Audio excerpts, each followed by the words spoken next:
गेल्या काही दिवसात त्यांनी महाराष्ट्रभर जो कारवाईचा धडाका लावलाय, त्यामुळे एक प्रामाणिक अधिकारी काय करू शकतो हे महाराष्ट्राला त्यांनी दाखवून दिलंय. तुकाराम मुंडेंनी एफडीएची धुरा आपल्या खांद्यावर घेतली आहे. अख्ख्या महाराष्ट्रातले माफियांचे, भेसळखोरांचे धाबे दणाणले.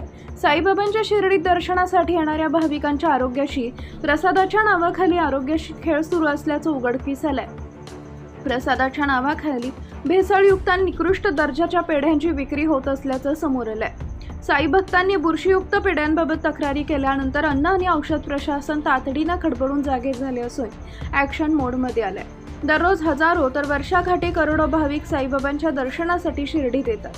अनेक भाविक साई मंदिर परिसरात असणाऱ्या खासगी दुकानदारांकडून प्रसाद विकत घेतात. मात्र या दुकानांमध्ये विकल्या जाणाऱ्या पेढा, प्रसादावर पॅकेजिंग आणि एक्सपायरी डेट तसेच हा पेढा नेमका कुठे आणि कोण बनवतं याबाबत उल्लेख नसल्याचा धक्कादायक प्रकार समोर आलाय. अनेक वर्षापासून अक्षरशः दगडासारखा पेढ्या प्रसादांची साई भक्तांना विक्री केली जाते.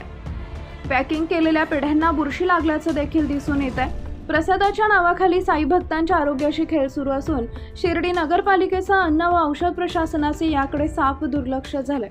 निकृष्ट दर्जाच्या पेढ्यांमुळे साई भक्तांमध्ये तीव्र नाराजी पसरत असून श्रद्धेच्या नावाखाली भाविकांच्या आरोग्याशी सुरू असलेला हा खेळ थांबणार तरी कधी असा प्रश्न उपस्थित होतोय. साईबाबांच्या शिर्डीत बोगस पेढा प्रसाद विक्री होत असल्याची बातमी समोर येताच प्रशासनानं गंभीर दखल घेतली आहे. शिर्डीतील अनेक दुकानांमध्ये अन्न औषध प्रशासनाचे अधिकारी दाखल झाले असून पेढे आणि इतर खाद्यपदार्थांचे नमुने घेण्याचं काम सुरू आहे. नमुने लॅबमध्ये तपासणीसाठी पाठवले जाणार असून दोषी आढळल्यास विक्रेते आणि उत्पादकांवर कारवाईला सुरुवात झाली आहे.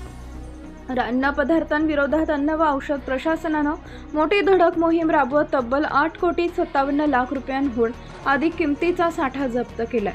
गुटखा, पान मसाला, भेसळयुक्त सुपारी, खाद्यतेल, गूळ, खवा आणि एनर्जी ड्रिंक यांसारख्या पदार्थांवर कारवाई करत 33 जणांना अटक करण्यात आली आहे.